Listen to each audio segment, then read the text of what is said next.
रीमा शर्मा जी, कर्नाटक से। राधे राधे। राधे राधे महाराज जी। गुरुदेव, आपके चरणों में कोटि कोटि नमन। महाराज जी, मैं प्रभु की कृपा से साधना में प्रयासरत हूँ। नाम जप करते हुए जिह्वा, कंठ और हृदय में तो स्पंदन स्पष्ट प्रकट होता है, पर जब श्वास पर लाने का प्रयास करती हूँ तो ध्यान सांस पर ही लग जाता है, नाम से हट जाता है। गहरी सांस लेने या सांस को अंदर रोककर नाम लेना, इसके लिए मैं क्या प्रयास करूं महाराज जी? नहीं, नाम पर ध्यान रखिए, श्वास पर ध्यान रखिए और नाम छूट जाए तो फायदा क्या हुआ। खास बात तो हमारा लक्ष्य है नाम अधिक से अधिक हम जपें। अगर हम श्वास पे ध्यान देते हैं तो ऐसे देते हैं, राधा राधा राधा राधा राधा राधा राधा राधा राधा राधा राधा राधा राधा राधा राधा राधा राधा। ऐसा श्वास पे ध्यान क्या कि नाम ही छूट जाए? नहीं, नाम श्वास दो बिलक चलत है, इनको भेद न मोको भावे, श्वास नाम नाम ही श्वासा, नाम श्वास को भेद मिटावे, तब रोम रोम और रग रग बोले, तब कुछ स्वाद नाम को पावे। ऐसी एकाग्रता तो मुझे समझ में नहीं आ रही जो आप कह रहे हैं कि हम श्वास पर ध्यान देते हैं तो नाम छूट जाता है। नहीं, हम श्वास पर नाम चलाने का ध्यान दे रहे हैं। हम श्वास तो आपके चलाए चल रही क्या? श्वास तो स्वाभाविक आ जा रही है।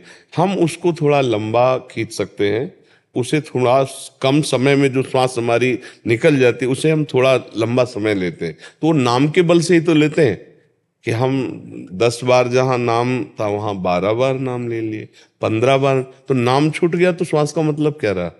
मेरा समस्या ये है, एक ही जगह पे रह जाता है, या तो श्वास पे आ जाता है या फिर नहीं, नाम पे। हम कह रहे हैं श्वास पर अभ्यास क्या, वो तो स्वाभाविक चल रही है। श्वास तो आपके चलाए नहीं चल रही, उसको जो हम लंबा खींचते हैं तो नाम के बल से ही तो खींचते हैं। अब ऐसे लंबा खींचने का मतलब क्या? अगर हम कुंभक भी करते हैं तो हम उसमें नाम जप करते हैं ना, फिर उसका मतलब क्या रहा? श्वास रोकने का मतलब क्या रहा? बहुत से ऐसे जीव जंतु हैं जो लंबी श्वास खींचकर जल में रहते हैं, क्या उनको भगवत प्राप्ति हो जाती है क्या? श्वास में नाम चलना अनिवार्य है। नाम अधिक चलना और श्वास को अधिक देर रोके रहना अब हमारा काम बना। श्वास को केवल रोके रहे तो बहुत से ऐसे जीव हैं, उनको भगवत प्राप्ति थोड़ी होती, मिट्टी में है, जल में है। हमारा लक्ष्य है नाम अधिक चलाना। जहाँ 5 नाम में श्वास खत्म हो जाती है वह हम 7 नाम में ले आए, 10 नाम में ले आए, 12 नाम में ले आए, तो हमारा प्राण संशोधन भी हो रहा है और अधिक से अधिक नाम जप कर रहे हैं तो हमारी एकाग्रता पुष्ट होती है। प्राण, मन और ब्रह्मचर्य तीनों का एक समावेश है। अगर हमारा प्राण संशोधन सूक्ष्म हुआ तो हमारी ब्रह्मचर्य में स्थिति होने लगेगी और मन हमारा संकल्प विकल्प रहित होने लगेगा। मन को अगर रोक पावे संकल्प विकल्प से तो प्राण सूक्ष्म होने लगेंगे और ब्रह्मचर्य में स्थिति आ जाएगी। अगर ब्रह्मचर्य को संभाल ले तो प्राण सूक्ष्म होने लगेंगे, मन शांत होने लगेगा। ये तीनों का कनेक्शन है। तीनों में से किसी एक को अगर संभाले तो तीनों संभल जाएंगे। तो सहज है, सरल है, भगवान का नाम बहुत करुणामय है। उसको हम श्वास में चलाना शुरू करें तो मन जो बार बार भागता है वो हमारी पकड़ में आ जाएगा। और मन को रोकने का तरीका है कि जहां मन भागे और आप जाने तो आप देखना फिर मन लौटालना नहीं पड़ता, वो तुरंत वहीं आ जाता है। तो जब जब भागे तो सावधान रहो, आप जान जाओ कि भागा तो ही वो आ जाएगा। अगर ऐसा नहीं समझ में आता तो जहां जहां मन जाए वहां से हटा हटा कर नाम में लगाओ और अधिक से अधिक नाम श्वास में, जैसे हम ऊपर खींच रहे हैं नाम हम बढ़ाते चले जा रहे हैं। नहीं तो बस इसी समय पे मेरा ध्यान सांस पे नहीं, ये कमजोरी है कि मैं जिह्वा पे, कंठ पे, सब पे स्पंदन महसूस करती हूँ उस चीज का, मैं जी जी। कि हो रहा है मुझे, लेकिन जब श्वास के साथ में करने की कोशिश करती हूँ तो मैं जैसे ज्यादा देर रोक। अभ्यास की कमजोरी, अभ्यास की कमजोरी। अगर अभ्यास दृढ़ कर लिया जाए तो उस समय नाम जपना नहीं होता, उस समय नाम प्रकाशित होता है। क्योंकि प्राणवायु रुकी हुई है ना, और आप दर्शन कर रहे हैं, जैसे आप प्राणवायु रुकी हुई है और आप नाम का दर्शन कर रहे हैं। संख्या पर दृष्टि नहीं होती उस समय नाम के ध्यान की दृष्टि होती है। जब हम कुंभक करते हैं, प्राणवायु को रोकते हैं, तो उस समय चलाना नहीं होता, उस समय देखना होता है। नामाकार वृत्ति, उस समय नाम में पूरी वृत्ति। और जब फिर छोड़ा तो फिर नाम लेते हुए, अब जब शुरू हो जाएगा, छोड़ने पर जब शुरू हो जाएगा, खींचने पर जब शुरू हो जाएगा, लेकिन कुंभक में ध्यान होगा। उस समय जप की प्रधानता नहीं होती, उस समय नाम के ध्यान की प्रधानता होती है। तो अभ्यास की कमी के कारण ऐसा हो सकता है। हम अभ्यास और दृढ़ करें तो परिपक्व हो जाएगा। ऋतिका जी, चेन्नई से। राधे राधे। महाराज जी इनका भी नाम के ऊपर था कि महाराज जी मेरा एक नाम पे ध्यान नहीं टिकता, वो मतलब अलग अलग नामों की चाह करता है, ऐसा इनका भाव। मन चंचल है तो कम से कम जगत में अनेक जगह न जाकर वो अनेक नामों में जाता है, तो हमारा साथ तो देने लगा। प्रभु के हमारे अनेक नाम हैं, राम कृष्ण हरि शिव जो भी नाम। तो अब हमारा थोड़ी देर राम में लगा, थोड़ी देर राधा में लगा, थोड़ी देर कृष्ण में लगा, थोड़ी देर शिव में, तो लगा तो सत्य में लगा ना। कम से कम असत्य में चंचलता पूर्वक जाना छोड़ रहा है ना, तो ये कोई नकारात्मक बात नहीं, ये सकारात्मक बात है, ये हमारे काम की बात है। धीरे धीरे हम पहले जगत चिंतन छुड़वा के नाम में लगावें, फिर नाम में भी जो गुरु प्रदत्त है या जो प्रिय है किसी एक नाम में उसको ले आवें धीरे धीरे। ये अभ्यास के अंतर्गत है, अभी उबना नहीं चाहिए। अभी उब जाएगा अगर एक जगह लगाओगी तो उसको हमको दौड़ा देना है। थोड़ी देर राम राम जपे, थोड़ी देर राधा राधा जपे, थोड़ी देर कृष्ण कृष्ण, थोड़ी देर शिव शिव जपे, तो वो है सतनाम, भगवान के नाम है ना, तो वो सतनाम में ही है। असत संसार का चिंतन छोड़ा, अब वो पवित्र होने, और जहां पवित्र होता है तो फिर प्रीति होने लगती है। फिर ऐसी प्रीति हो जाती कि रसना कटो जो अन रटो, निरख अन फुटो नयन, श्रवण फुटो जो अन सुनो, श्री राधा जसबैन। फिर वो अन्य जाना भी नहीं चाहेगा, अभी और उसको पवित्रता की जरूरत है, तो इसे दौड़ाओ। जैसे भगवान के शास्त्र नाम है तो हम पाठ करते हैं ना, ऐसे ये 150 नाम अगर जपना चाहे तो हम इसे जपवाएंगे, क्योंकि ये संसार का चिंतन छोड़े पहले और प्रभु में जुड़े, तब मंगल हमारा शुरू हो जाएगा। तो हमको इससे उबना नहीं कि अरे 5 मिनट राम राम कहता है, 5 मिनट कृष्ण कृष्ण कहता है, ये तो ठीक नहीं। नहीं, ये ठीक है, बहुत ठीक है, क्योंकि वो संसार का जो चिंतन कर रहा था उससे हटकर प्रभु में तो लगा।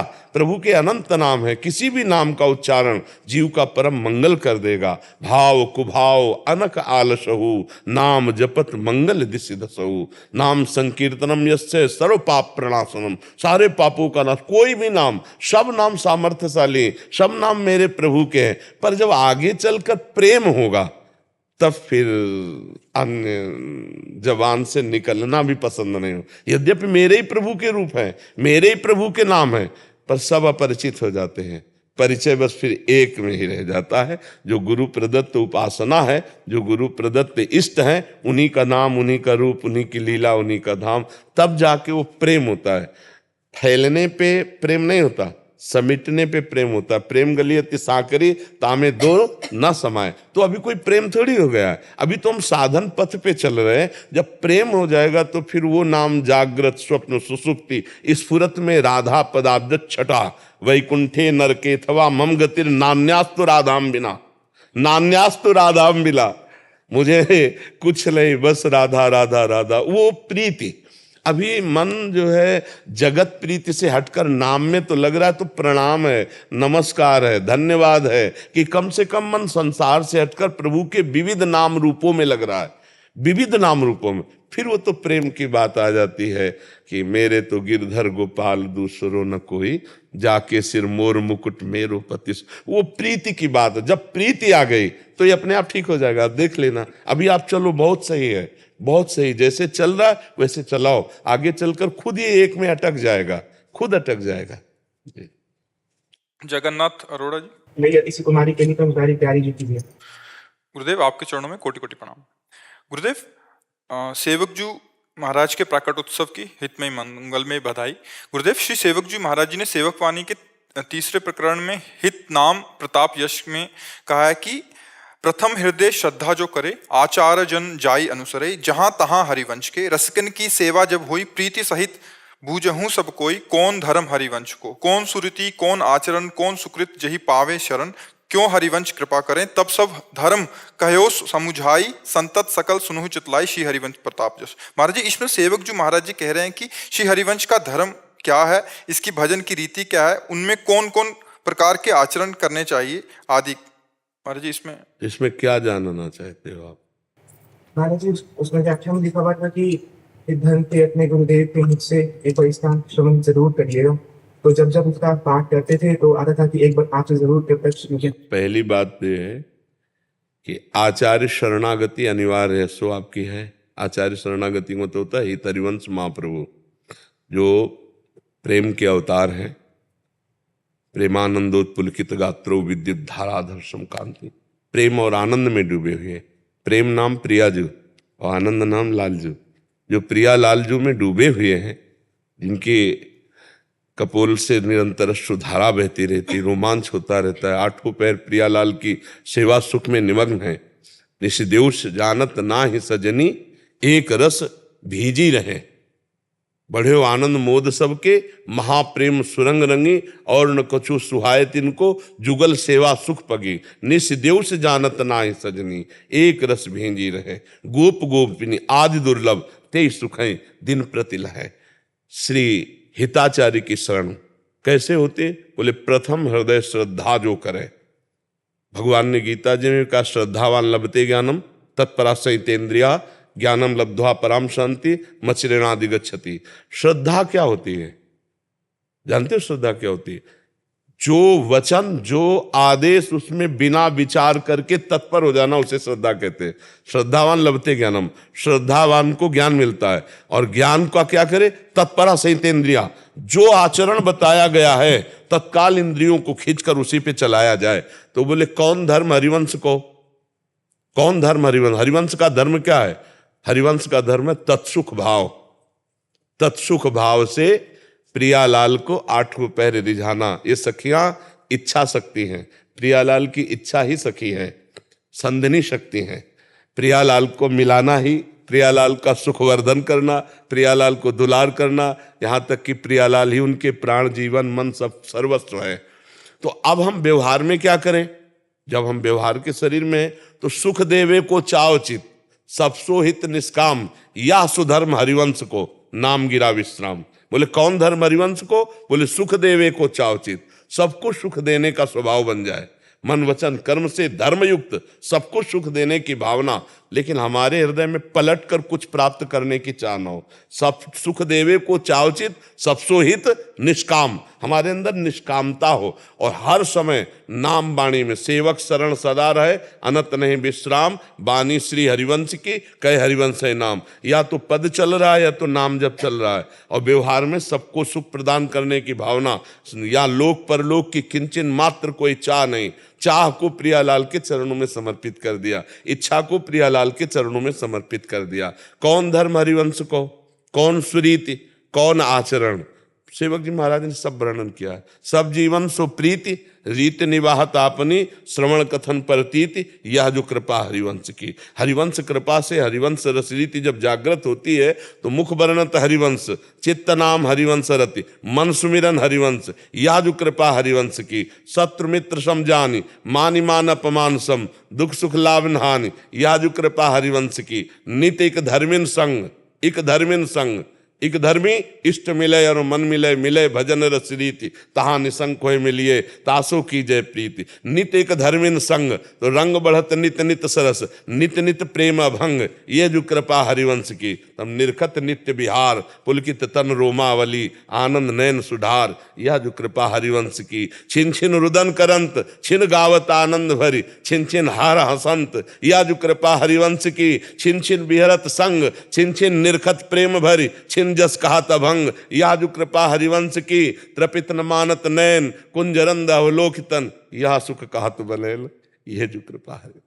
नेत्र कुंजरंधों में लगे पियालाल के प्रेम विलास का दर्शन कर रहे हैं। बोले ये हमारी रस रीति है, हमारी जो रस रीति है वो ये है। श्यामा श्याम के प्रति पूर्ण प्राण समर्पण, आठों पहर निरंतर नाम वाणी का चिंतन, ना किसी से शत्रुता, न मित्रता, न मान अपमान का बोध, न निंदा स्तुति का बोध, और रसिकों का संग। तो अपने आप हरिवंश धर्म, हरिवंश सुरीति, हरिवंश आचरण। किन आचरणों के कारण हमें प्रियालाल की कृपा प्राप्त होती? कौन सुधर्म, कौन सुरीति, कौन आचरण, किस प्रकार से हम शरणागति प्राप्त करें, ये सब प्राप्त हो जाता है जब रसिकों की सेवा जब होए और प्रीति सहित बूझो सबको। सेवा का तात्पर्य क्या है? पैर दबाना, कपड़ा धो देना, ये सब बाहरी बात है। आंतरिक बात है आज्ञा सम्न सुसाहिब सेवा, अपने गुरुदेव की आज्ञा पर चलने से। हमारा जो धर्म है वो दिमाग से नहीं समझा जाता है, वो दिल से समझा जाता है। ये प्रेम मार्ग है। नहीं, यहाँ दिमाग खत्म हो जाता है, दिमाग शांत हो जाता है। कौन रस बाढ़ो जहाँ बोलिबो भारी, ना काहू सो बोलिबो ना कोई व्यवहार, अपनी कुंवर किशोरी को जियत निहार निहार। धीरे धीरे चलो, रसिकों का संग करो, वाणी जी का पाठ करो, सबको सुख देने की भावना रखो, कभी कठोर वचन न बोलो, सबसे नीच अपने को समझो, तनते नीच अपनपो कहात, अपने आप धर्म को जान जाओगे। हमारा धर्म कहाँ है जानते हो? वृंदावन में। अब निज धर्म आपनो कहे, तहाँ नित्य वृंदावन रहे, बहुत प्रेम सागर। और वृंदावन के धर्म का मतलब क्या है? प्रेम। प्रेम का स्वरूप क्या है?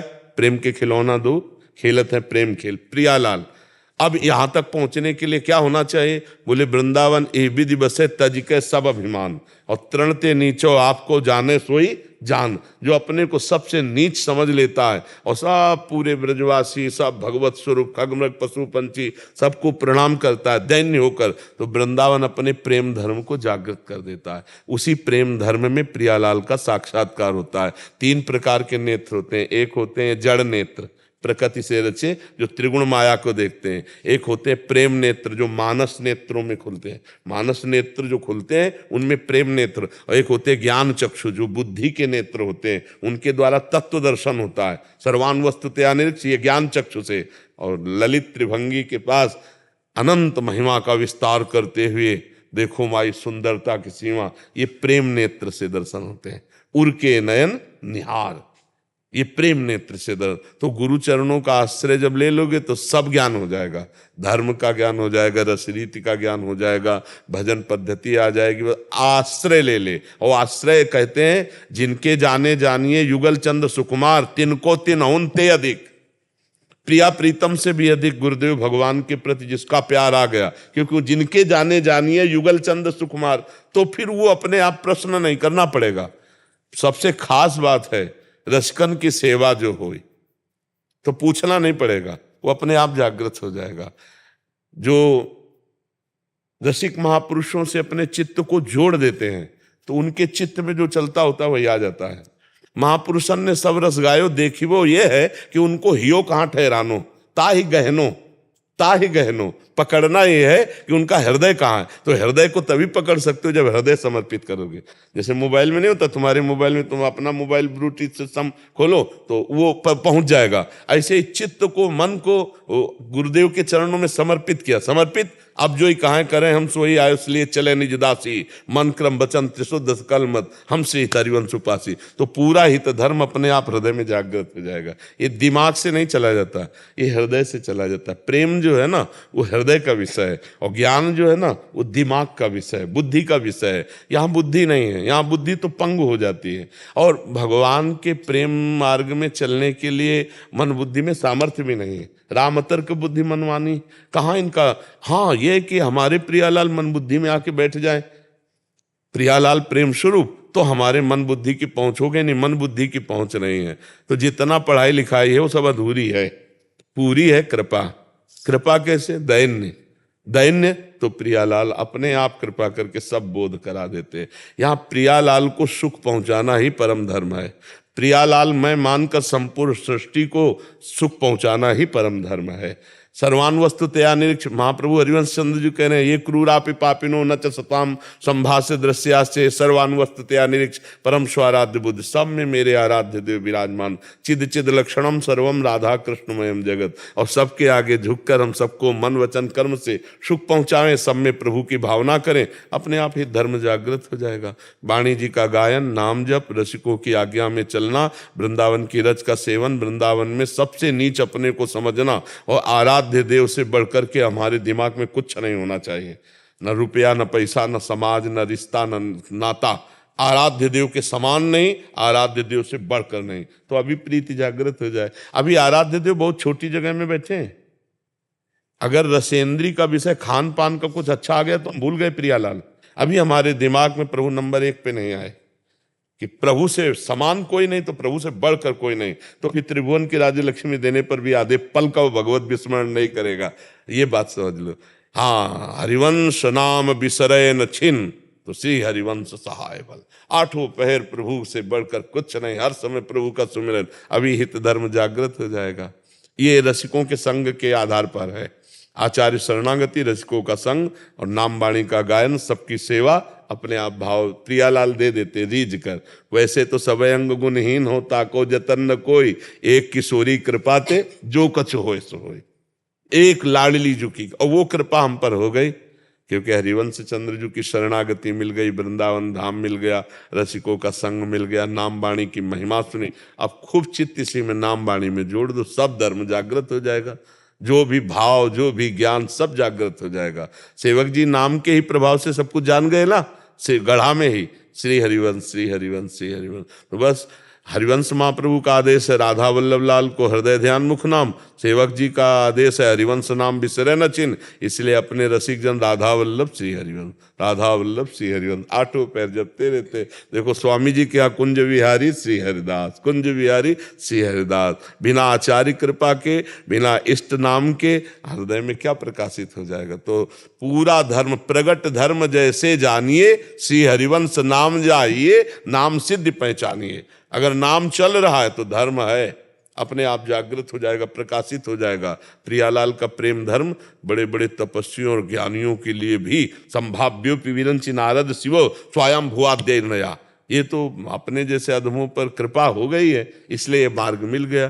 तो खूब नाम जप करो, वाणी जी का गायन करो, सबकी सेवा का भाव रखो, अपने को सबसे तृण से भी नीच समझो, तो बस ये कृपा हो जाएगी। ये बुद्धि में नहीं, ये हृदय में धर्म आ जाएगा, ये हृदय में धर्म। प्रगट धर्म जैसे जानिए, श्री हरिवंश नाम जाहिए, नाम सिद्धि पहचानिए। श्री हरिवंश नाम सब सिद्धि, सवै रसिक बिलसै नौ निध्य, और भुगतै देहि न जाचहि, पूषण भरन न चिंत कराए, श्री हरिवंश विभव बिलसाए, श्री वृंदावन की माधुरी। समझ पा रहे हो बच्चा? खूब नाम जप करो, जितना नाम जप करोगे धर्म अपने आप प्रकाशित हो जाएगा। कर्नल जितेंद्र जसरोटिया जी। राधे राधे महाराज जी। महाराज जी, मैं सेना में अफसर हूँ और अपने माता पिता को चार धाम यात्रा पर अयोध्या, काशी और अब आपके पास लाया हूँ। महाराज जी, क्या कोई जीव हमेशा तुरिया पद में स्थित रह सकता है? उसका स्वरूप ही है वो। जो तुरीय अवस्था की बात कर रहे हो, वो तो स्वरूप ही, स्थित क्या रह सकता है, वो तो स्वरूप ही है। जागृत स्वप्न सुषुप्ति ये हमारा स्वरूप थोड़ी है, ये तो देह भाव के अंतर्गत है ना। जो तुरीय अवस्था है, ब्रह्माकार स्थिति, वो तो हमारी ही है, हमारा स्वरूप ही है। हमें कोई साधन से उसे थोड़ी प्राप्त करना है, वो तो सिद्ध वस्तु है। ये देहाभिमान के कारण हम अपने स्वरूप का विस्मरण कर रहे हैं। तो हम ये सब दुनिया का प्रपंच साधन, ये सब नहीं, सिद्ध वस्तु हमारा स्वरूप। उसके लिए कोई साधन, कोई क्रिया से वो पवित्र थोड़ी होना है, कोई क्रिया से आनंद थोड़ी प्राप्त होना है। ये तो हम शरीराभिमान के कारण कर्तृत्व भोक्तृत्व भाव में फंस गए, इसलिए हमारी तीन अवस्थाएं बोध में आती हैं कि मैं जग रहा हूं, मैं सो रहा हूं, मैं स्वप्न देख रहा हूं। नहीं तो जैसे गाढ़ सुषुप्ति अज्ञान की अवस्था है ना, तमोगुण की, ऐसे ज्ञान की अवस्था में वो चैतन्य होता हुआ भी न सोचते न कांक्षते, न कोई सोच है न कोई चाह है, अखंड आनंद हमारा स्वरूप है। उसी स्वरूप में स्थित हुई तुरीय अवस्था को प्राप्त महापुरुष कहा जाता है। जो जागृत स्वप्न सुषुप्ति से परे है, वो अपना स्वरूप है। अब ये है कि क्रियाओं में फंसे हैं, बाह्य फंसे हैं, तो थोड़ा पहले असत क्रिया का त्याग करें, सत्क्रिया करें, फिर सत्क्रिया से निर्मल हुई बुद्धि के द्वारा हम ये देख पाते हैं कि करता नहीं है, मैं इसका भोक्ता करता नहीं हूं। मूढ़ता हटती है ना पवित्रता में, मूढ़ता में तो दिखाए अहंकार विमूढ़ आत्मा करता हम इति मन्यते, और जहाँ ये हटा और गुरु प्रसाद से इन तीनों शरीरों का राग क्षीण हुआ, स्थूल सूक्ष्म कारण, तो जो है उसका बोध हो जाता है। कोई किसी क्रिया से थोड़ी हुआ, किसी साधना से थोड़ी हुआ, वो है। जितनी धामों में पवित्रता है, जितनी तीर्थों में पवित्रता है, जितनी शास्त्रों में पवित्रता है, वो सब आप में है। आप परम पवित्र हैं। और जब आप अपने को जान लेंगे तो तीर्थी कुर्वन्ति तीर्थानि, तीर्थों में भी तीर्थत्व ऐसे ही ब्रह्मबोध संपन्न महापुरुष से होता है, और वो कोई भी प्राप्त कर सकता है, अपना स्वरूप है। पैंट शर्ट में भी वो ब्रह्मबोध संपन्न हो सकता है, ऐसा नहीं है बाह्य कोई इसका लेना देना नहीं है। ये तो ये बस अनुभव में आ जाए कि ये देह, ये इंद्री, ये मन, ये प्राण, तो मैं नहीं हूं। मेरा स्वरूप जो है अब मान लो बिल्कुल सरल भाषा में समझे तो चेतन अमल सहज सुख राशि, ईश्वर अंश जीव अविनाशी। तो अंश का मतलब होता है, एक चम्मच गंगा जल लो तो आप गंगा जल बोलोगे ना, और एक टैंकर लो तो गंगा जल बोलोगे, और पूरी धारा को ऐसे बोलो तो गंगा जल तो बोलोगे। तो जो पूर्ण का अंश है, और जिसे अंश भी कहा जाता है, वो भी पूर्ण है। पूर्णात् पूर्ण मुदच्यते, पूर्णस्य पूर्णमादाय पूर्णमेवावशिष्यते। बस गुरु कृपा की जरूरत है हमें। तो बस इतना लगता है कि गुरु कृपा से भ्रम नष्ट हो जाए, बस बात यही है। और उसी के नष्ट होने के लिए फिर साधन पद्धति बताई जाती है, क्योंकि बहिर्मुख जीव है, क्रिया प्रदान शरीर में राग किए हुए, तो इसलिए क्रियाओं में लगा दिया जाता है। धन्य भाग है कि आप अपने माता पिता को तीर्थ और हमारे देश के रक्षक हैं, आप सैनिक हैं, तो हम संत की तरह सम्मान भी करते हैं आपका। आप खूब भगवत स्मरण परायण रहिए। खास बात है संसार का चिंतन छोड़ना, वो चाहे नाम जप के हो, चाहे ध्यान के द्वारा हो, जैसे भी हो, इन किन प्रकारेण शरीर और संसार का चिंतन त्याज्य है। बस इसका चिंतन छोड़ दे, सब अपने आप समझ में आ जाएगा। बस अधिक से अधिक भगवत चिंतन, गुरु प्रदत्त जो मंत्र है, नाम, हमारी वृत्तियां उसमें लगने लगे, बस सब काम बन जाएगा। फिर हमारी वृत्तियां भी हैं, ये भी राग खत्म हो जाएगा। तो चिंतन है तो ठीक, नहीं है तो ठीक है। बहुत उत्तम अवस्था अपने स्वरूप बोध की होती है, उसमें किसी भी तरह का कभी अभाव ना हुआ है, ना है, ना रहेगा। शरीर में कभी इसकी पूर्णता होनी नहीं, बस यही राग छोड़ने के लिए सब साधनाएं हैं। अब ये है कि ज्ञान का जो मार्ग है बड़ा कठिन मार्ग है, क्योंकि देह भाव से इंद्रियों के साथ विचरण करने वाले अंतःकरण में तदात्म भाव, मैं देखा, मैंने सुना, मैंने खाया, मैं भोगा, मैं भोगूंगा, मैंने किया, इसमें ये बहुत कठिन है। अब ऐसे मूढ़ता को कैसे सुधारा जाए? तब फिर शुरू होता है, चलो भगवान की छवि विराजमान करो, आरती करो, पूजा करो, ऐसा करो, ऐसा धीरे धीरे सत्य में लगाना उसका, तो फिर वो पवित्रता अंतःकरण में आवे ना। स्वरूपानुसंधान कोई खेल तमाशा थोड़ी, स्वरूपानुसंधान खेलता अपने स्वरूप कोई और नहीं, पर स्वरूपानुसंधान इतना बड़ा जो शरीर का राग है, बहुत कठिन है, बहुत कठिन। देखो वेदांत वर्णन करना सहज बात है, वेदांत वर्णन करना सहज, अपने लोग देख लो इसी मार्ग में चल रहे हैं, पर एक भोग सारे वेदांत पर धूल डाल देगा। एक भोग अगर चूक हो जाए तो एक इंद्री का भोग वो हमारे सारे ज्ञान को धूल दूषित कर देगा, और ये होगा मैंने भोगा, मैंने देखा, मैंने चखा, मैंने सूंघा, मैंने छुआ, बस यही सब खत्म हो गया। एक भोग में स्वीकृति हो गई तो पूरे ज्ञान में पोछा लग गया। एक भी भोग की स्वीकृति नहीं होनी चाहिए, और बहुत कठिन बात है। नैष्वात्मारामम विषय मृग तृष्णा ब्रह्मयति, तो अब वो स्थिति तो आत्माराम कोई बिरला ही बिरला होगा। नहीं, प्रारब्ध भोग शरीर को आता है, लेकिन शरीर आपकी आज्ञा के अनुसार चलेगा। प्रारब्ध से शास्त्र विरुद्ध भोग आ जाने पर आप क्रियारत थोड़ी हो जाएंगे। अब उसके शरीर का गलत मार्ग में प्रयोग नहीं हो सकता। मान लो गलत प्रारब्ध आया तो भाई कि प्रारब्ध में भोग ले, नहीं स्वात्मारामम विषय मृग तृष्णाम भ्रमयति, नहीं, अब नहीं। ऐसे कैसे? रस्सी का सांप जो था हमें डरा रहा था, जब जान गए तो फिर अब कैसे हो सकता है? नहीं, अब नहीं हो सकता। तो इसलिए आचरण पवित्र, विचार भगवत युक्त, भगवत चिंतन परायण, तो चाहे जागृत हो, चाहे स्वप्न हो, चाहे सुसुप्ति हो, आप अपने सत्य स्वरूप की तरफ चल पड़ेंगे, अपने स्वरूप की तरफ चल पड़ेंगे, या उसी को हम भगवान कहते हैं, भगवान की तरफ चल पड़ेंगे। ठीक है? हाँ, चल। रितु जी पंजाब से, राधे राधे महाराज जी, आपके चरणों में कोटि कोटि प्रणाम। गुरुदेव भगवान, कैसे पता चलता है कि जीव मुक्त हो गया है जन्म मरण के चक्र से? पेट भरता है तो पड़ोसी से थोड़ी पूछा जाता है। पेट भरता है तो कोई पड़ोसी थोड़ी आके बताता है कि भैया आपका पेट भर गया, रुक गया। वो ऐसे चिल्लाने लगेगा, आप चाहे जितना मिष्ठान या परसो वैसे नहीं, बस नहीं रे, बस नहीं, जाहि न चाही कबों कछु तुम सन सहज सदे, बसो निरंतर तासुर सो रावर निजगे। हमारे अंदर कोई चाह नहीं रह जाएगी जब हमें भगवत प्राप्ति हो जाएगी। किसी भी तरह की कोई भी चाह, न सत न असत, कोई भी चाह नहीं रह जाएगी, और मान का प्रभाव खत्म हो जाएगा।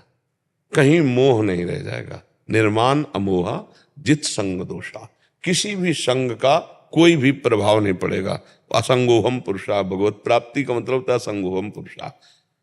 अध्यात्म नित्या, वो अपने स्वरूप में स्थित है। विनिवृत्त कामा, कोई भी कामना नहीं।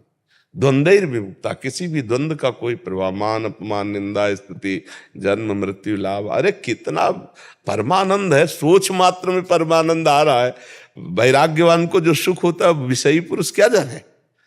जो ब्रह्म ज्ञानी को सुख होता है वो नाना प्रकार में भोग कैसे जान सकता है। भोगेश्वर प्रसक्ता नाम तया प्रहृत चेतसाम व्यवसायत्मिका बुद्धि समाधो न विधीयते, वो क्या जानेगा।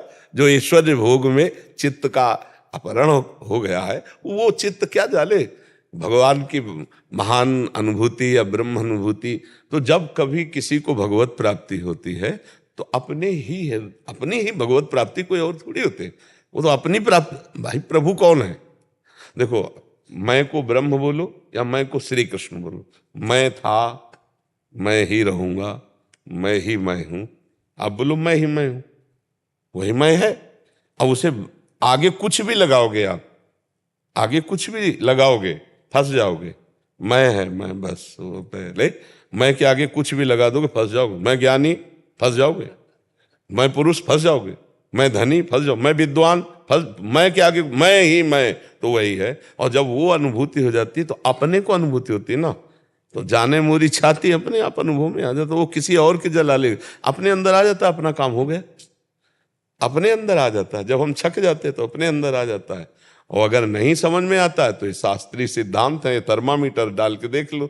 निर्माण मोहा जित संग दोषा, अध्यात्म नित्या विनिवृत्त कामा, द्वंद्व विमुक्ता, सुख दुख संगई गच्छन्त मूढ़ा। ये परम पद में, अव्यय पद में स्थित महापुरुष के लक्षण होते हैं। भगवत प्राप्ति का मतलब यही है। इससे देख लो, अगर ये लक्षण है तो आपके अंदर भगवत प्राप्ति जागृत हो गई, अर्थात आप स्वरूप बोधवान हो गए या भगवत दर्शन कर लिए। मेरी बेटी की मृत्यु हो गई 4 साल की। नाम जप करो। और पहली बात तो हम तुम्हें ये बता देते हैं, इस लोक का तुम्हें नाम याद है जहां तुम रह रहे हो? तो फिर शोक क्या करना? मरना तो सबको है, तुमको भी मरना है, हमको भी मरना है, बच्चे को भी मरना है, जवान को भी मरना है, गर्भस्थ को भी मरना है, गर्भ में स्थित को भी मरना तो है ही ना। अविनाशी जो है उसे कोई मार नहीं सकता, उससे तुम्हारा परिचय नहीं है। और विनाशी जो है तो आप समझ लो, फिर इसका नाम मृत्यु लोक है। कसाई वाड़े में हर पशु कटेगा, आज ले तो कल कटेगा, पक्का समझो। हम सब काल के कसाई वाड़े में शरीरधारी है और मृत्यु गड़ा सा चलेगा। अब वो क्या रूप रखती है? एक्सीडेंट, बीमारी, ये दिल फेल हो जाना, दुनिया के नौटंकी वो रचेगी, पर होना सबकी मृत्यु है शरीर की। इसलिए शोक करने का तो विषय नहीं, काम बना लो। उसके शोक में अपना समय नष्ट मत करो। वो जीव अपने कर्म के अनुसार उतने ही समय के लिए आया, तुम्हारे रोके नहीं रुकेगा। इसलिए नाम जप करो, भगवान का आश्रय ले लो, तुम अपना मंगल सोचो। और अगर अपनी पुत्री का मंगल चाहती हो तो नाम जप करके उसको दो तो पहुंच जाएगा, उसका कल्याण हो जाएगा। जी महाराज जी कुछ कहना चाहते हैं? स्वामी जी, वो जो आपने कहा ना कि अट्रैक्शन, वो जो नित्य पूजा या कुछ उपासना करते हैं, जैसे एक फिजिकल ये होता है ना आकर्षण, वो क्यों नहीं बन पाता है? वो उसके लिए कुछ प्रभु के लिए हमारा आकर्षण, प्रभु के लिए आकर्षण, क्योंकि प्रभु के समान अभी हमारे हृदय में बहुत चीजें हैं, या प्रभु से बढ़कर बहुत चीजें हैं, इसलिए आकर्षण नहीं हो पा रहा। आप देख लीजिए, जैसे हमारे हृदय में प्रभु के प्रति अपनापन है और नंबर 1 स्थिति पे, नंबर 1 पे है, तो किसी भी स्थिति में कोई भी संसर्ग, चाहे वस्तु, व्यक्ति, स्थान, घटना, परिस्थिति, प्रभु का विस्मरण नहीं होने देगा। लेकिन प्रभु हमारे नंबर 1 में नहीं है, सेकेंडरी में और भी नीचे है। अच्छा भोजन मिल जाए तो भूल जाएंगे प्रभु को। आप देख लीजिए, पर जगत के प्रति महत्व बुद्धि अभी भी है। प्रभु के प्रति जो हमारी नंबर 1 की महत्व बुद्धि होनी चाहिए, वो ना होने के कारण आकर्षण ये हमें प्रभु से संसार का विलग कर देता है। इसकी कसौटी है, किसी भी वस्तु, व्यक्ति, स्थान के मिलने पर यदि हमारा प्रभु का विस्मरण हो जाता है तो वो वस्तु, व्यक्ति, स्थान प्रभु से भी बढ़कर हमारे लिए है। नहीं, कैसे विस्मरण हो गया? कैसे विस्मरण हो गया? तद विस्मरणेन परम व्याकुलते थे। हमारे अंदर वो नहीं है। हम बात करने में, हंसने में, नाना प्रकार के खान पान व्यवहार में, मित्र में, मान प्रतिष्ठा के कार्यों में प्रभु का विस्मरण हो ही जाता है। अगर हो ही जाता है तो कसौटी में हम फेल हैं, प्रभु अभी नंबर 1 पे नहीं। और जिस दिन प्रभु नंबर 1 पे आ गए तो आपसे सच्ची कहते हैं, उठते बैठते चलते फिरते खाते पीते दिमाग में वही है, क्योंकि किसी का मात तो नहीं रह गया।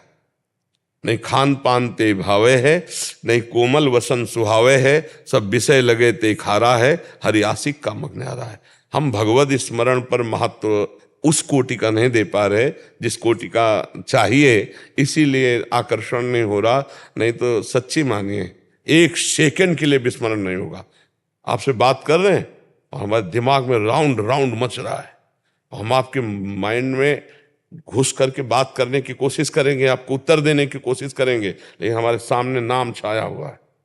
जो हमारा चिंतनीय विषय है वो आपके मस्तक में हम लिख रहे हैं बार बार। ऐसा नहीं कि हम आपको देख रहे हैं या आधा घंटा से हम बात कर रहे हैं तो हम अपने प्रभु से बिलग, प्रभु की भी बात करते हुए भी हम एक क्षण भी प्रभु से अलग नहीं है, नहीं एक क्षण भी नहीं। हमारा चल रहा है राधा नाम तुम्हारे मस्तक पे लिख रहे हैं, बार बार ऐसे देख रहे हैं, बार बार बात कर रहे हैं, हमारे मस्तक में घूम रहा है, हमारे चिंतन में घूम रहा है, बात भी कर रहे हैं। क्योंकि इससे बढ़कर हमारे जीवन का कोई भी अस्तित्व नहीं है, कोई भी महत्व नहीं है। तो वो चले, अभी महत्व अगर हट जाएगा तो फिर हट जाएगा, फिर कुछ और प्रिय लगेगा तो फिर अच्छा नहीं। सबसे पहले साधक को प्रभु को बहुत ऊंचाई पर बैठाना चाहिए कि प्रभु के समान कोई नहीं तो प्रभु से बढ़कर कोई नहीं। यहाँ प्रभु से बढ़कर बहुत चीजें अभी हैं, ये अंदर की बातें हैं। बाहर से कोई कह सकता प्रभु से बढ़कर कैसे हो सकती, प्रभु ने सब रचा है, दुनिया को बवाल बता सकता है। लेकिन ये अपने लोग साधक हैं तो अपने लोग थर्मामीटर आंतरिक डालते हैं कि आपको 5,000 रुपये मिले, आप 2 मिनट प्रभु को भूल गए ना, तो 5,000 रुपये से भी प्रभु की कीमत आपकी दृष्टि में कम है। कैसे भूल गए? एकादशी स्कंद में लिखा हुआ, त्रिभुवन की राजलक्ष्मी देने पर भी जो आधे पल के लिए प्रभु को ना भूले वो महाभागवत है। मतलब हमारी स्थिति कहाँ है। तो इस तरह से हम अपने को कसौटी पे कसते हैं कि हमारे लिए प्रिय वस्तु, पदार्थ, व्यक्ति, घटना, परिस्थिति या प्रभु। अगर प्रभु तो फिर कोई वस्तु, व्यक्ति, स्थान, परिस्थिति, घटना हमको क्षोभ या हर्ष नहीं प्रदान कर सकती। ये यंग लब्ध्वा चापरम लाभम मन्यते नाधिकम तदेश। वो हम उसको सहज भाषा में समझाते हैं कि भाई 1 नंबर पे ले आओ प्रभु को, नंबर 1 पे ले आओ प्रभु को। वो एक है, एक ही नंबर है उनका, पर वो आप अभी नंबर 1 पे नहीं आए। तो इसीलिए वो खुल करके ऐसे सहज में, जिसके हृदय में बात आ गई कि नाम भगवान का, इससे बढ़कर कोई लाभ नहीं, भगवत प्राप्ति से बढ़कर कोई लाभ नहीं। अब वो कैसे भूलेगा? कामी नारी प्यार जिम लोभी जिम प्रियदाम, वो 8 पैर सतत उसी का चिंतन करेगा। तो हम लोगों को एक चालबाजी फंसाती है मन की। चतुर वही है कि मन पहले भगवत प्राप्ति, बाद में तो सब हो ही जाएगा, पहले भगवत प्राप्ति। जब लग भगवत प्राप्ति नहीं तब लग चैन नहीं। नारायण हरि भजन में 5 अनुस्वात, विषय भोग निद्रा हसी, जगत प्रीति भवर, ये सब अच्छा नहीं लगता। तो धन्य भाग है जो निरंतर अव्यर्थ कालत्वम, एक क्षण भी व्यर्थ न जाए। हाँ, शांतिर अव्यर्थ कालत्वम, विरक्तिर मान शून्यता, आशा बंधा समुत्कंठा, नाम गाने सदा रुचि, आसक्तिस तद गुणाख्याने, प्रीतिस तद वसति स्थले। अपने आप अनुराग जागृत हो जाएगा। हम उस मार्ग में चले, भाई बिहारी जी के मार्ग में चलेंगे तो बिहारी जी मिलेंगे। अब चले ऐसी छठी करा तो बिहारी जी कभी नहीं मिलेंगे प्रगट में, हमें इधर जाना होगा। तो हमें दिशा चयन करनी है, हमें वही गति से चलना है जिसमें हमारे महापुरुष चले हैं, जिस रीति से, जिस श्रवण कथन मनन चिंतन, तो 8 पहर अपने प्रभु का, तो फिर प्रभु समा जाते हैं दिमाग में। वही बोलो, वही सुनो, वही चिंतन करो, तो वही नहीं आ जाएगा। अब थोड़ी देर तो चिंतन मनन एक नियमावली के अनुसार किया गया और कथा वार्ता किया गया मान सम्मान के लिए, तो फिर भोग विलासिता में बुद्धि फंस जाती, भगवान की प्रीता नहीं जागृत।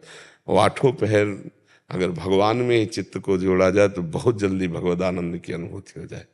और भक्त को विशुद्ध बोध होता है, विशुद्ध बोध होता है, क्योंकि जो है उसका तो बोध हो जाएगा ना। और ये भी आखिरी में चल के सेवक स्वामी भाव नहीं रहता। आखिरी जब आता है ना, बिल्कुल एकदम पूर्णता, तो उसमें ब्रह्म नहीं, माया नहीं, नहीं जीव नहीं काल, अपनी उसु दिना रही एक रहे हो नंदलाल। वो जैसे वो कहते हैं शिवोहम तो कृष्णोहम, हो मैं खो गया वही रह गया। सवाल हल होने पर एक ही बचना चाहिए, जब तक एक नहीं बचेगा सही सवाल नहीं है, कोई हासिल छूट गया आपका, एक बचना चाहिए। शेष पूरा सवाल हल होने पर, क्योंकि सवाल शुरू हुआ था एक से, एको हम बहुश्यामा, अब हमें बहुश्यामा से एको हम में आना ही है, तभी सवाल हल होगा, चाहे भक्ति से आओ, चाहे ज्ञान से आओ, चाहे जिस मार्ग से आओ। एक वासुदेवा स्वरमिति सामात्मा सुदुर्लभा एको ब्रह्म द्वितीयो नास्ति। देखो गोस्वामी जी आ गए, जड़ चेतन जग जीव जत सकल राम, सवाल हल हुआ, ले हल हुआ, एक आ गए। महाराज जी, मुझे इस संसार से भय लगता है। संसार में लोगों और जीवों की दुर्दशा देखकर मन दहल जाता है और मैं इस संसार में दोबारा नहीं आना चाहता। हे प्रभु, कृपा करके मुझे इस संसार समुद्र से निकालने का। वाहे गुरु की शरण में हो जाओ ना, वही संसार से पार करेंगे। और ये तो बड़ी कृपा है कि संसार से मन हटने लगे, नहीं संसारे में मन रमता है। गुरु वाणी का स्वाध्याय करो, और गुरु जो गुरुजन है उनके अक्षरशः आदेश से चलो, संसार से पार हो जाओगे। वाहे गुरु परमात्मा का नाम, जो परमात्मा की शरण में, वाहे गुरु की शरण में, वो इस माया से मुंह। वाहे गुरु का खालसा और वाहे गुरु की फतेह। फतेह का मतलब होता है काम क्रोध लोभ मोह मद मत्सर सबसे विजय प्राप्त करके भगवान को प्राप्त करना। हमारा उद्देश्य है सब अपने अपने धर्म में स्थित होकर अपने धर्म को, सतमार्ग को पहचानो और परमात्मा को प्राप्त करो।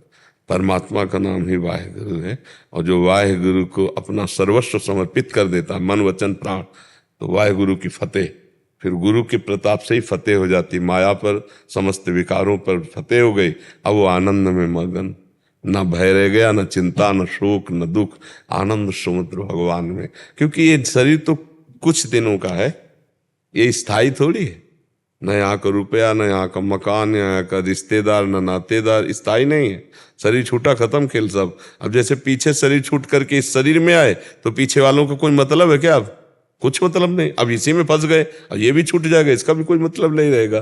तो हमें चाहिए कि कोई निराकरण तो निकलना चाहिए मेरा जन्म मरण रुकने का। नहीं बार बार जन्म, बार बार मरण, बार बार वही सब। इस बार मनुष्य बने, अगली बार पता नहीं सुअर कुत्ता क्या बने क्या ना बने। तो इसलिए मुझे चाहिए कि खूब भजन कर ले।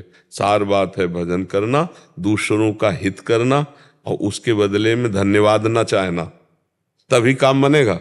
दूसरों को अगर पाली पिला दें तो लौट कर हमारे अंदर ये इच्छा नहीं होनी चाहिए कि वहाँ बोले कि धन्यवाद।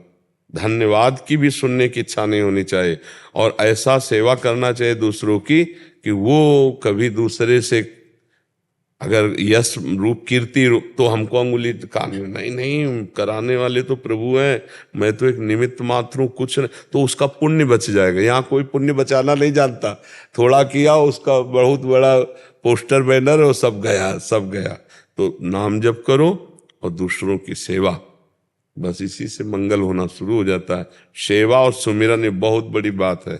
सुमिरन अपने इष्ट का और सेवा इष्ट भाव से, इसी से हमारे हृदय में पवित्रता आएगी, ज्ञान आएगा, भय खत्म हो जाएगा, चिंता खत्म हो जाएगी।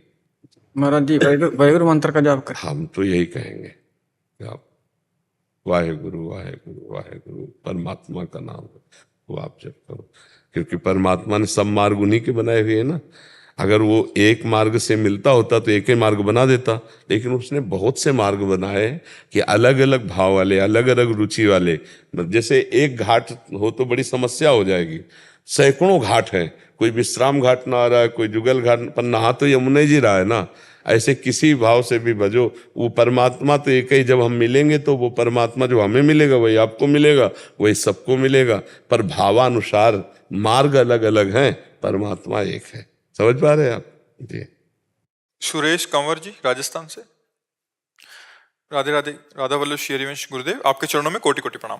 गुरुदेव, पिछले 2 वर्षों से आपका सत्संग सुनने से ईश्वर को पाने की लालसा जगी है। मेरा प्रश्न ये है कि हम दोनों पति पत्नी अध्यात्म मार्ग के पथिक हैं। मैंने आपको गुरु रूप में मान लिया है, इसलिए मैं राधा उपासी हूं तथा मेरे पति भगवान श्री राम जी के उपासक हैं। ये ठीक वैसे ही है जैसे एक स्थान से रवाना होकर एक ही मंजिल पर जाने वाले 2 व्यक्ति अलग अलग गाड़ियों में सवार हों। क्या हमें अपने मार्गों पर इसी तरह अलग अलग गाड़ियों में चलते रहना चाहिए या दोनों में से एक दूसरे की गाड़ी पर चढ़ जाना चाहिए? अब निष्ठा किसकी कितनी पक्की है, अब ये किसका प्रश्न है? हाँ, निष्ठा कितनी पक्की है ये पता चलना चाहिए ना। अगर मान लो राम भक्ति की निष्ठा परिपक्व हो गई है तो फिर बिल्कुल नहीं छेड़ना चाहिए। अगर कृष्ण भक्ति या राधा भक्ति की निष्ठा, फिर नहीं छेड़ना चाहिए। अभी प्रारंभिक है तो बात अलग है, निष्ठा पर नहीं। और दोनों जब स्नान करेंगे तो एक ही धारा होगी, अंतर नहीं होगी। घाट अलग है, विश्राम घाट मथुरा, जुगल घाट वृंदावन, केसी घाट वृंदावन, लेकिन तीनों घाटों में जब उतर कर गोता लगाएगा तो धारा एक ही मिलेगी। धारा एक ही है, वो तत्व एक ही है, उसी के अनंत नाम है, उसी के अनंत रूप हैं, कोई भेद नहीं है। आप राम कहें और आप राधा राधा कहें तो दोनों एक ही है। जो राम में विराजमान है रा, वही राधा में विराजमान रा है। जो राम में विराजमान माँ, वही माधव में विराजमान माँ है। राम ही राधा माधव है, राधा माधव ही राम है। राधा माधव का शार्ट तो राम, ने राधा का रा ले लिया, माधव का माँ, तो क्या हुआ? और राम का विस्तार करे तो रा से राधा, माँ से माधव, और वही श्याम सुंदर है।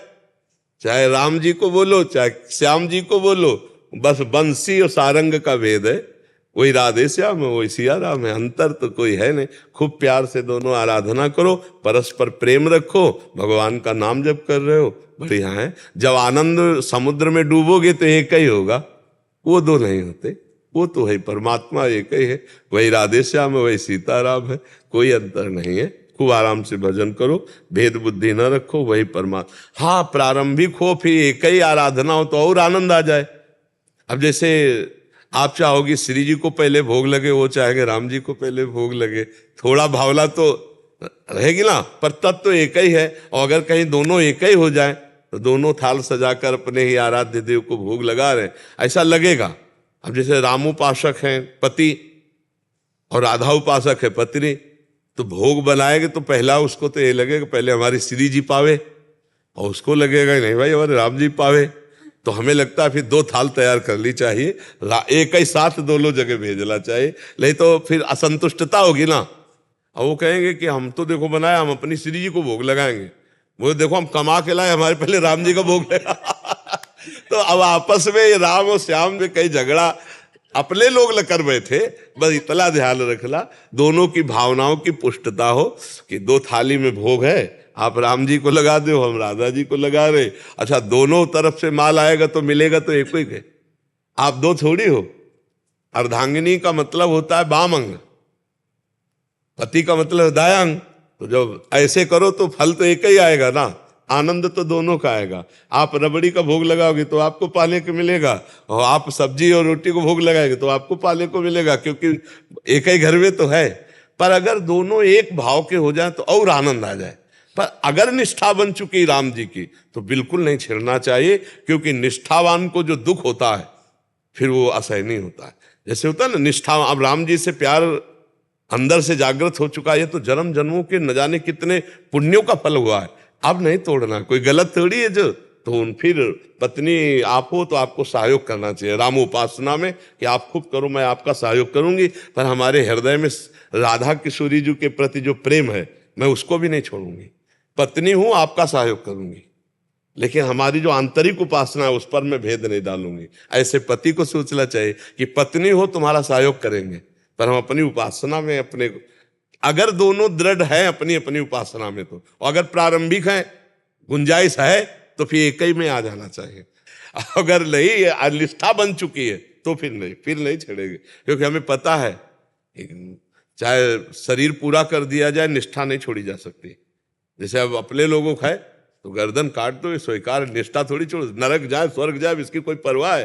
हाँ, प्रभु से संसार में प्यार करने वाले तो कुछ सोचते नहीं, वो हम प्रभु से प्यार किया हम सोचे अब प्रीति न काहू की कान विचारे, मार्ग अपमार्ग विथ मन को अनुसरत निवारे। ज्यो सरिता सावन जल उमगत, सन्मुख सिंधु सिधारे। जब भगवत प्रेम की बाढ़, तो जैसे यमुना जी बाढ़ती सावन में तो किसी के रोके रुकती, समुद्र की तरफ जा, ऐसे मन प्रभु की तरफ भाग पड़ता है। ये कितने गर्व की बात है कि जब हमारा हृदय कहे हम राम जी के हैं, हमारा हृदय कहे हम श्याम जी के हैं, हमारा हृदय कहे हम राधा जी के हैं, कितने गर्व की बात है। नहीं तो माया में समय सब नष्ट हो रहा है। ये तो पवित्र हृदय है जिनके हृदय में गर्व होता है। अस अभिमान जाय जन भूरे, मैं सेवक रघुपति पति मोरे। तो ये दोनों आनंद की बात है, खूब आनंद करो, झगड़ा मत करना। बस भक्ति में झगड़ा नहीं होना चाहिए। ले घनश्याम जी। राधे राधे। महाराज जी, मैंने 1-1.5 साल पहले ब्रह्मचर्य के बारे में प्रश्न पूछा था। आपके उत्तर ने मुझे बहुत प्रेरणा मिली। आपकी आज्ञा से मैं रोज वो उत्तर सुनता हूँ और पालन करने का प्रयास करता हूँ। इस उत्तर में आपने कहा था कि मन विषयाकार हो जाता है। 5 इंद्रियों के द्वारा भोगों में प्रवृत्त होने में ये मन का स्वभाव है। उस स्वभाव को जो रोक सकता है वही ब्रह्मचर्य। महाराज जी, मन की ये विषयाकार वृत्ति क्या होती है और इसको कैसे रोका जा सकता है? जैसे आपने जो देखा है इस अवस्था में, जो सुना है भोग संबंधी बातें, कुछ तो दिमाग में है ही ना। और पूर्व संस्कार में हम अन्य शरीरों में रहे तो हमारे संसर्ग संस्कार बने हुए हैं काम के। अब जैसे उनको जागृत करना है काम के, तो कोई मित्र आपको बताया काम संबंधी कोई बात, या मोबाइल में आपने देख ली, या कोई ऐसी बाहरी क्रियाएं देख ली, अब वो आपके काम अंदर संस्कार को जागृत करेंगे। तो अब आपके मन में वही चिंतन होगा, मैं इसे कैसे भोगूं, कैसे इस सुख को प्राप्त करूं। वो है वासना में मन, वो है तदाकार मन उसी काम में। और जहां काम जागृत हुआ तो फिर आप किसी न किसी क्रिया में उतरेंगे, और जब क्रिया में उतरेंगे तो नवीन संस्कार बन गया, फिर संस्कार से संकल्प, फिर संकल्प से संस्कार, वो फिर गंदा होते होते भ्रष्ट हो जाता है। हम पहले ही संस्कार को रोके। जहां हमारा मन किसी दृश्य को देखे हुए, किसी बात को सुने हुए, या किसी क्रिया को, तो हम वो जब हमारा मन तदात्म होने लगे उस समय राधा राधा राधा राधा राधा, उसकी सुने ना, वो सुनाएगा आपको, वो दिखाएगा आपको, वो संकल्प बनाएगा, उस समय सुने ना राधा राधा राधा राधा राधा राधा राधा, वो डिलीट हो जाएगा, वो नष्ट हो जाएगा और हम बच जाएंगे। हमें कुसंग से बचना है, हमें मोबाइल की गंदी बातें देखने से बचना है, वो बच्चे जो गंदी बात करते हैं, गंदी बात सिखाते हैं, उनसे बचना है। तो हमारे मन में जो अभी गंदे संस्कार हैं उनको हम नाम बल से नष्ट करेंगे। जो आपको नाम प्रिय हो वो उस समय नाम जोर जोर से जपिए, कीर्तन कीजिए, क्योंकि मानसिक अभी स्थिति बच्चे हो तो जोर जोर से कीर्तन कीजिए जो आपको नाम प्रिय हो। कौन सा नाम प्रिय? हम तो अभी हरे कृष्णा। हाँ, तो जोर जोर से नाम कीर्तन शुरू कर दिया। ये भगवान नाम जो है ये समस्त कामनाओं का नाश कर देता है। नाम संकीर्तनम यस्य सर्व पाप प्रणाशनम। ये जो पाप की प्रवृत्ति, कामना, वासना है, और जो पाप के हमारे अंदर संस्कार हैं, इन सबको भस्म कर देता है नाम कीर्तन। उस समय नाम कीर्तन कीजिए। जो हम चिंतन करते हैं ना अंदर अंदर, वही है तदाकार वृत्ति काम की। उसी वृत्ति का नाश करना है। समझ पा रहे हो आप? आपकी बुद्धि समझ में आ रही? हाँ। क्या और क्या जानना चाहते हैं? यही था महाराज जी, विषयाकार वृत्ति क्या होती है? उसी को तो कह रहे, तदाकार। जो विषयाकार कह रहा है उसी में तदाकार वृत्ति। समझ पा रहे हो आप?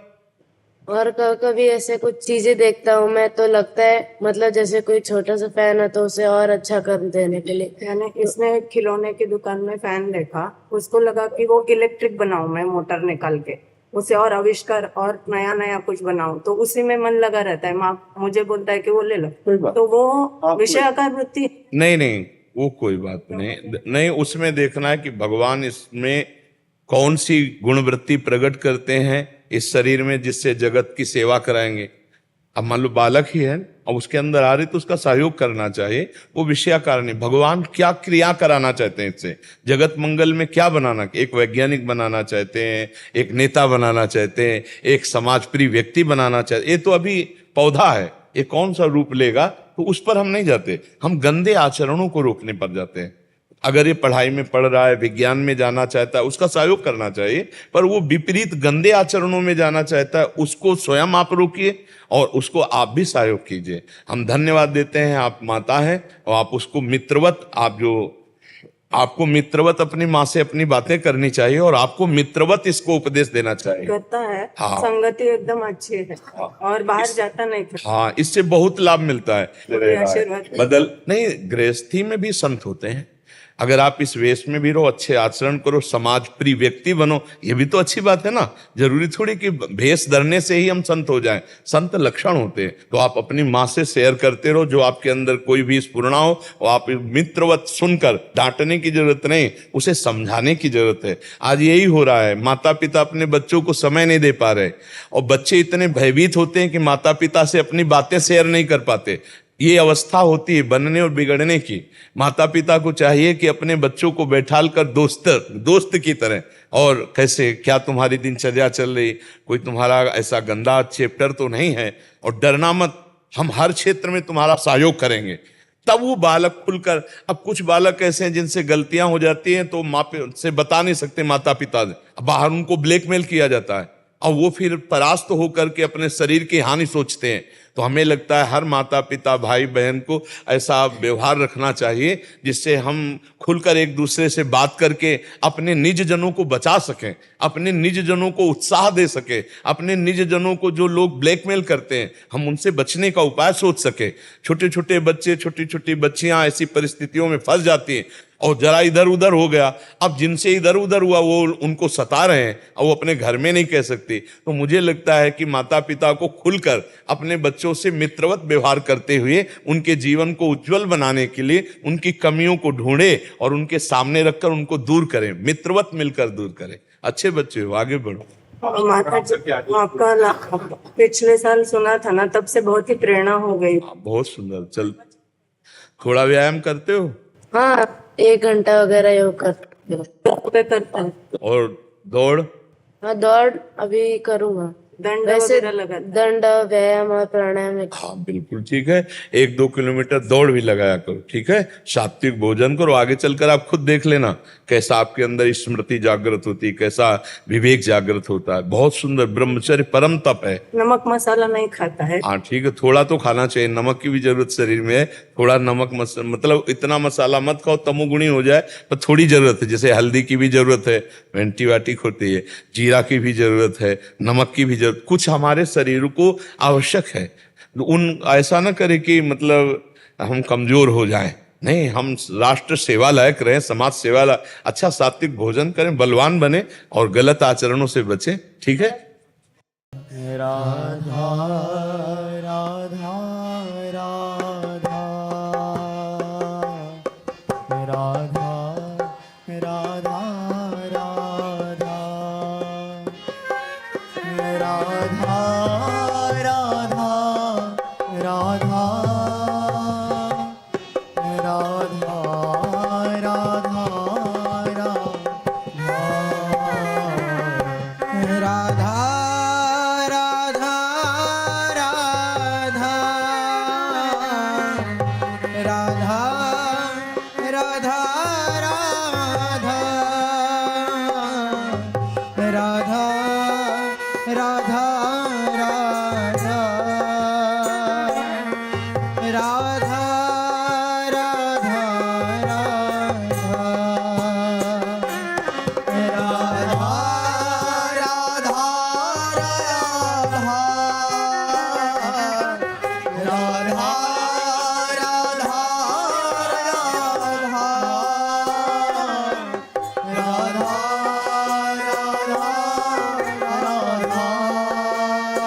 राधा राधा